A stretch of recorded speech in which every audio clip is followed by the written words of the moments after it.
Volta e meia tenta-se fazer uma associação entre o esporte em geral, o futebol em particular e a política internacional, a geopolítica.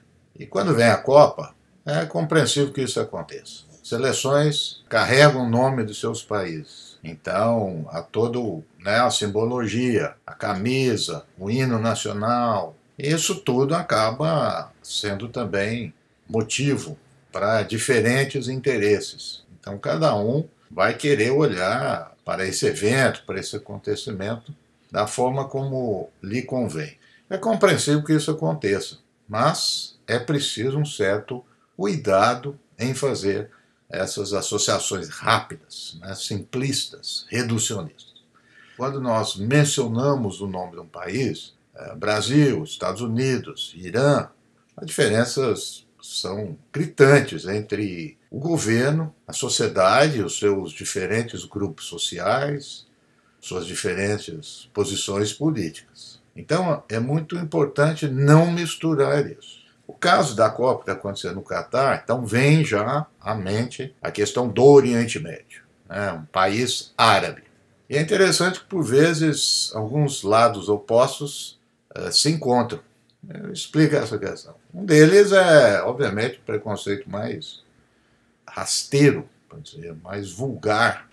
É aquele que a gente já conhece em falar dos povos árabes, por exemplo, de uma forma geral, e ou muçulmanos, que no caso é árabe e muçulmano, como alguém que está aquém da modernidade, um povos subdesenvolvidos, a imagem do deserto, a imagem do camelo.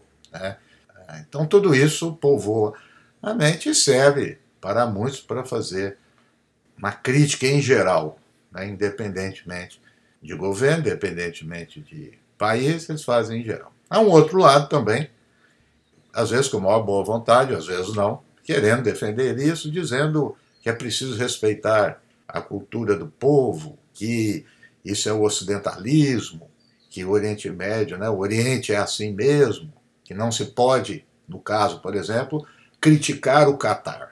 Ora, quem é o Catar?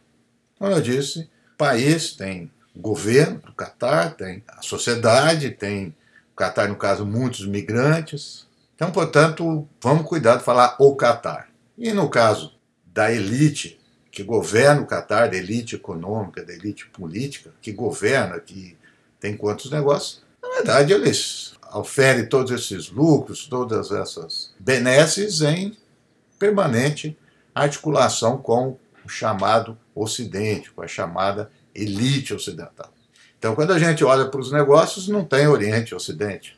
O Catar, para vocês terem uma ideia, tem a família do sheik do Catar, tem mais propriedade em Londres que a família real inglesa.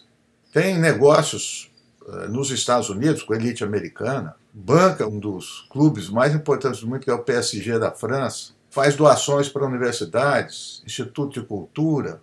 Então, essa elite tem nada a ver com o árabe em geral, com o muçulmano ou com outros povos que vivem uma condição muito ruim, quer dizer, da mesma forma que se trata mal os árabes em geral, na Inglaterra e na França, que vivem nas periferias, se trata muito bem dessa elite. Então, portanto, cuidado quando fala Catar. A questão do Catar não é ser islâmico, é um regime ditatorial. Também não é ocidentalismo falar isso, é um regime ditatorial, um regime repressivo, mas que conta com o apoio integral das elites ocidentais. Integral. Quer dizer, até agora, após a guerra da Ucrânia, essa dependência vai aumentar, está aumentando cada vez mais. Vou citar o caso da Alemanha. Foi muito nobre da parte da ministra da Alemanha colocar lá a tarjeta protestando contra a repressão LGBTQI+. Mas, no dia seguinte, o ministro do Catar disse que não é assim que o governo alemão se procede quando eles estão em reuniões privadas. Os elogios que se faz ao Catar, a dependência que tem do Catar, as elites ocidentais, a mídia corporativa em geral, tem papel nisso, papel fundamental na manutenção desse poder. Outro dia também vi no Twitter uma pessoa importante dos movimentos sociais, quando a Arábia Saudita e a Argentina, colocando, esse ditador deve estar gostando, o rei. Ora, vamos vamos pensar bem. Quer dizer, o Brasil ganha também, o Bolsonaro está gostando, nós estamos gostando, o povo está gostando. Então é preciso cuidar da diferença nisso. Um outro episódio, uma outra dimensão que chamou a atenção também foi na Bélgica, quando a Bélgica foi derrotada pelo Marrocos e houve enfrentamento entre os grupos dos belgas, não só marroquinos, mas árabes, migrantes, refugiados, degenerou em quebra-quebra. Então é claro que tem, a relação não é direta, mas há uma relação, sem dúvida, com a questão colonial. A gente sabe como os africanos em geral, os árabes, né, são tratados nesses países. Então, nesse momento, há uma revolta contida. Para terminar essas considerações aqui sobre futebol e geopolítica, foi muito interessante a partir do Irã e dos Estados Unidos. Aí isso precedeu uma grande celeuma, porque, afinal de contas, o Irã e os Estados Unidos são inimigos.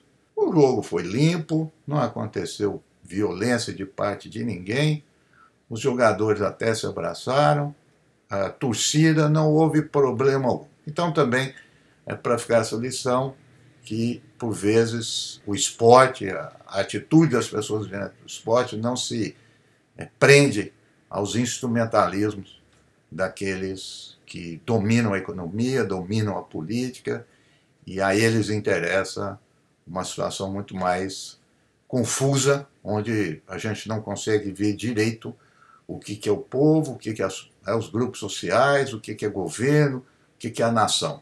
Nessa confusão, os grupos dominantes se saem melhor, porque fica difícil, né, a elaboração de uma crítica se não houver a distinção.